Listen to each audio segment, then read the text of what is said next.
What's up, everyone? Thought it'd be cool to come on here and do a little walk around video of what I have on my 2025 Yamaha YZ250F.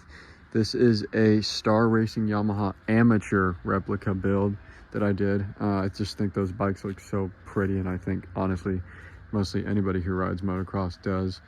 There's some of the coolest, best sounding bikes obviously out there, and yeah, I tried my best to get as close as I could to these amateur bikes that they have, because obviously nobody's gonna get close to the pro ones, and these you can't even get that close to because of the engine package that they have and just everything done to them. It's pretty much impossible, but did our closest to make it look similar, run similar, and just everything that they run. I thought today would be a pretty good day to make this video because I just washed it and rode it today down at Mammoth Bar in Auburn, California. Really cool, tiny local track. Pretty fun to go on a Friday morning. I'd say if you're in the area, definitely go check it out. If you're wondering where I got the parts list and like what I should order to make this bike, Kris has a great video where he interviews Carson and Caden, Dudney's mechanics, and they kind of just go through their amateur bikes. And I just watched that video a couple times, got what I could get, or got everything I could get, and just put on this bike. Some things obviously you can't get. As we know, Star Racing Yamaha is a full factory team, and even the amateur bikes are very factory, so it's very hard to replicate those, but we tried our best. So we'll start with the front of the bike and move to the rear. We'll start with the wheels. These are actually, I opted in for stock rims with MX Champ USA hubs. I believe you can get what the amateurs run wheel wise. I don't know what brand, so if you want to figure this out, just watch Kris video.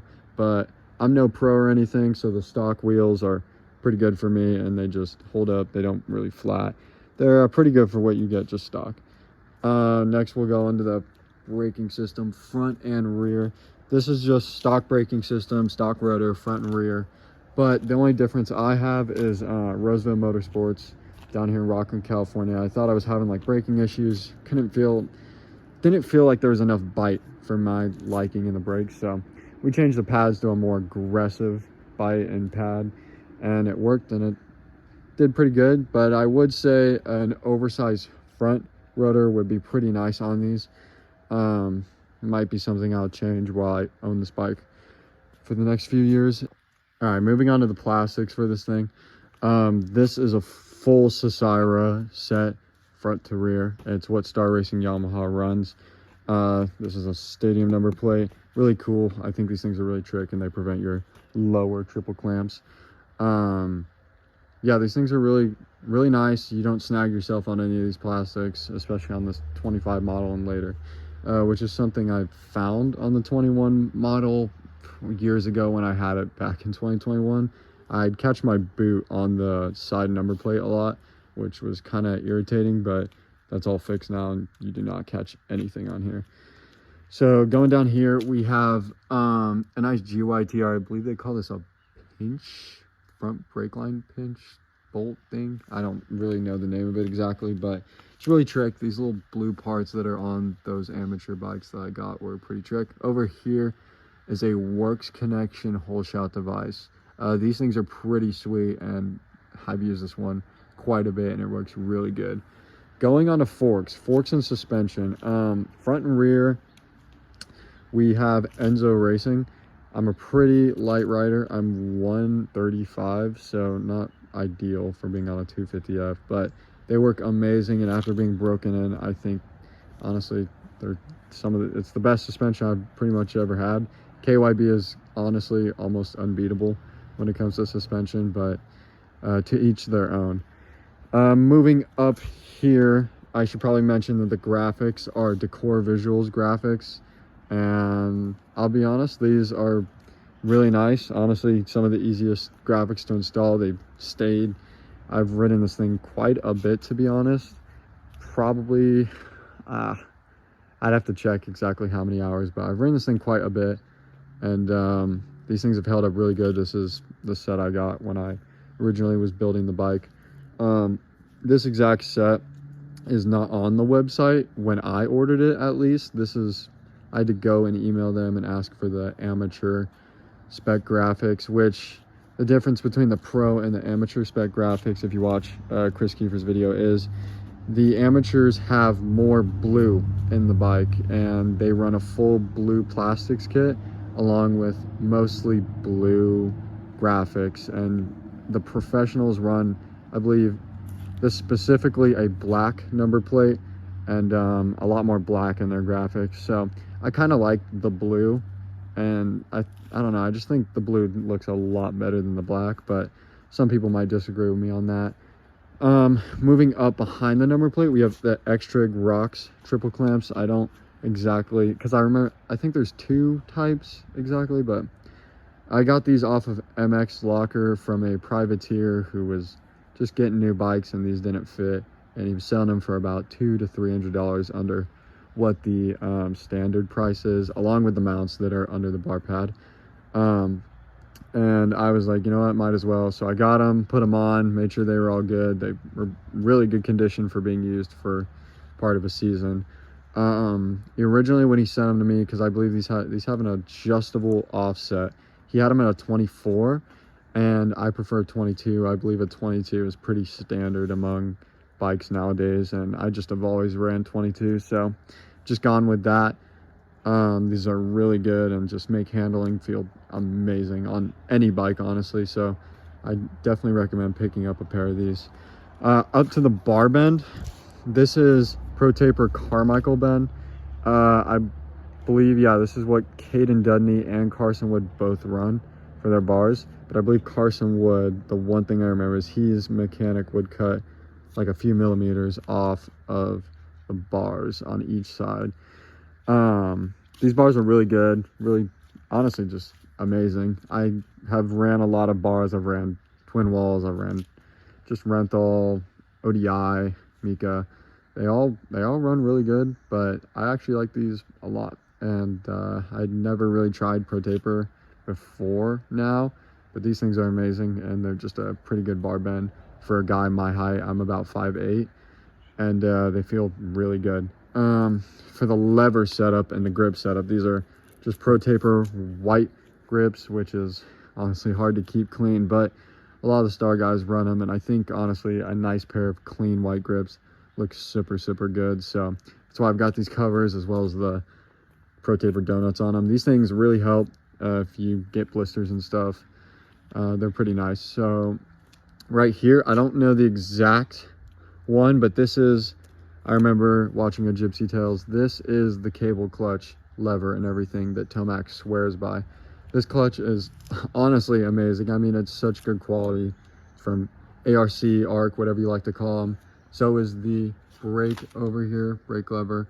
Honestly, really great.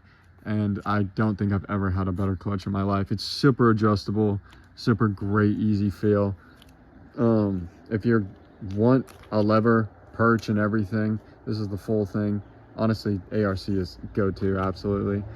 As long as over here you've got the brake, and it's didn't come with a dust cover, so we just ran the stock one, which I believe is what the pros do too, I realized.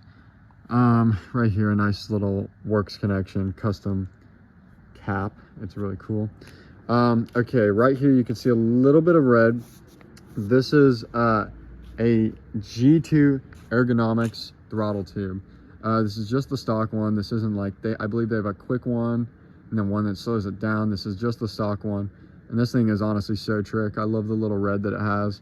It's honestly one of the coolest things. And I was thinking about getting the quick snappy throttle tube, but wasn't too sure how much I'd like that since this thing is already a beast off the bottom. Going back a little bit more, I guess we'll go up here into this airbox cover. This is custom done. This is basically what I like this. I took a reference photo of the airbox that the amateurs run, and this is basically where each hole they have is done, and tried to reference size. It was pretty hard to get spot on. Definitely not spot on, but closest we could get. And honestly, I'd recommend this if you're feeling a little slow off the bottom with these new YZs. It honestly opens it up. Underneath it is just stock like filter cage, everything. but it has a twin air filter, which is really nice. I wanted to get the power flow kit because I hear that helps a lot, but that'll be something for later. All right, moving on. This is a full Decor Visuals seat cover. Really, really nice, really grippy. This is the one they use. The foam is stock, so yeah, it's pretty much all about the seat. Going down here, now a lot of people have asked me about this clutch cover and how I came by one. Well, get this, some guy in Georgia was selling one of these on MX Locker, and this is actually a clutch cover from a practice bike, which is pretty crazy. It's pretty cool. It's really trick. I've had a few people ask me where they can get one, but I mean, I just kind of told them the truth. I told them I got this off of MX Locker from a guy from Georgia, and I don't know how you're gonna come by one because these are really hard. Behind that though is stock clutch. I didn't really care to get a actual recluse clutch because I don't think someone at my level needs that. Moving up, this is a full FMF. This is full exhaust, the bomber and everything. Really good sounding, really, really great. It's amazing. Gives it a little bit extra power at the top.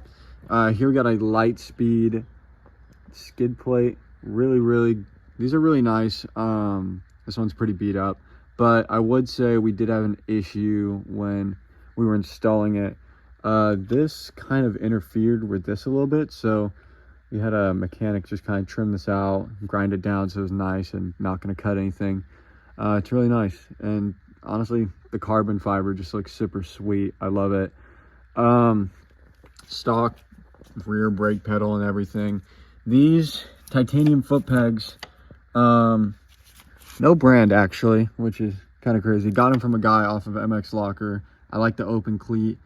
The guy just makes titanium foot pegs for a bunch of places, and honestly, they're pretty good. They're pretty good, really sharp, really nice. I've never had titanium foot pegs until now, but I really like them, and I think the open cleat makes it a little lighter and doesn't catch as much mud. Right here we got a GYTR brake clevis, really cool, really trick piece. I think it's super sweet. All these little blue parts, like the one up front, the pinch bolt, are super cool.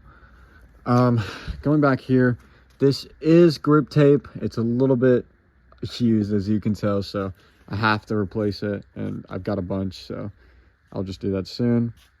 Obviously, like I said, full FMF pipe, carbon tip. It's really nice, really pretty. I love the blue on these. Now, getting back to the rear, like I already said, the brake stock besides the pads is the same with the wheels, except for the hubs. Chain and sprocket. Now, they use something, a brand called AFAM, which I believe is really hard to get here in the States, and I couldn't come by one. So I got one of these that looks pretty much identical to the sprockets that they use. It's called Super Light. Yeah, it's a really nice sprocket. I've never used these, obviously, because I was just looking for one, and honestly, it works really well. Looks really cool. And the chain, I believe Roseville Motorsports just kind of threw this in with the bike, because I was just like, I got to change the chain with it. I think it's an O-ring, so that is a little bit of a downside. Yeah, so, but down here, Lightspeed chain guide. This thing is really trick. Obviously, all the carbon stuff on here is super cool. I just kind of really like the carbon, and obviously a lot of these race bikes that they have carbon, so it was necessary. Come back here, more grip tape. It's beautiful. This front sprocket is a same brand, Super Light, I believe is what it's called. Yep, it says it right there, Super Light. It's really nice. And for gearing choice, I do stock gearing on these Yamahas. I think the stock gearing is pretty good. Maybe some people don't like them, but I like the way they're geared. There is usually a black cover that covers this, that's kind of attached to these bolts, but Star Racing Yamaha actually opts in to take those out and just use this piece. So I did that, and I was like, screw it. Honestly, it looks a lot better, and it's much easier to clean too. We got a GYTR. I can't remember what this is. It's a cover, some sort of engine cover, but it's really trick. and I like it. I don't know if it has any sort of benefit, but looks really good. Obviously the rest of the exhaust wraps all the way back here. Super cool. Love it. Now, getting into what this bike does not have that not too sure if the consumer can get. Maybe you can get some of these, but Kris Kiefer, his thing was, there is a little GYTR label right here, so he believes it's a GYTR like head kit and all that, with some sort of piston and some obviously ECU work for each of the riders to their likings, and just all that sort of little tuning up.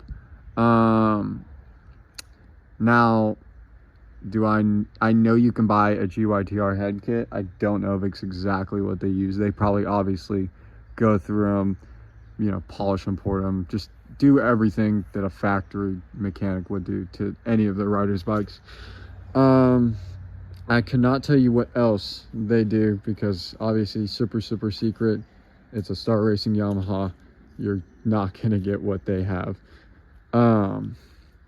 Besides that, things that will happen to this bike that I have now, maybe a little bit. Definitely an ECU.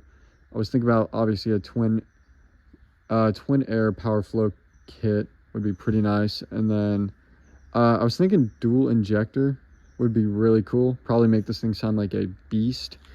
From what I've heard, they sound really nice, and I know they definitely give a lot of power. But super cool trick bike. Honestly, I'll probably have this bike till next summer. Yeah, 26 summer. Then I'm thinking about doing a different build. Obviously I was thinking about the Ducati, because I'm not too sure, but if Ducati follows what their 450 plan was, I think we should see the 250s by next summer. What else can I mention here? No coatings. I don't usually see the amateur Star Racing Yamaha riders running coatings on their forks, so I opted out for them. I did have a Triumph that had coatings, and they're super trick, and I believe for my next build I will do coatings. Probably should mention tires. These are just the stock tires that come with the Yamaha, but I do prefer Dunlop MX-34, so that is what will go on these soon, when I feel it's time. But besides that, I do not believe I'm missing everything, and if you guys have any questions, you can just leave them down in the comments. If I missed anything, hopefully I didn't, you guys can ask me. And if you really want a full breakdown of like what a true one of these bikes is, go to Kris Kiefer's channel. Check out that video with Caden, Dudney, and Carson Woods Mechanics, and you'll see how beautiful and trick those machines are. Now, obviously, this thing isn't polished and, you know, just like theirs would be, but it's close as I could get with all the parts, and I think I did pretty well. Besides the engine work, everything seems to be in place. Same brands and stuff for most stuff, and it feels amazing. Handles like a beast. The engines on Yamahas are absolutely beautiful, especially the 250s here. This is pretty much probably the best 250 you can get right now, but to each their own. Everybody has a specific thing. I'm very picky with bikes. I've had pretty much every modern 250, whether it was, maybe not every modern, but in the 20s, past 2020, except for Husqvarna and Suzuki. Don't know why, I just haven't really, I mean, obviously I just don't feel the need for a Suzuki, and Husqvarna's, I don't know, not my style. Oh yeah, one thing I was literally just looking, forgot to mention, this right here, this is a little FMF heat guard shield. This thing is a little trick. I like it. It's a nice little piece, and it probably definitely protects from heat. The Star guys use it. Yeah, I think that's all now, but yeah, if you guys are interested in maybe buying this bike next summer come, it'll be available. Yeah, so just keep your eyes open. We take great care of all of our bikes, and yeah, if you have any questions, just let me know.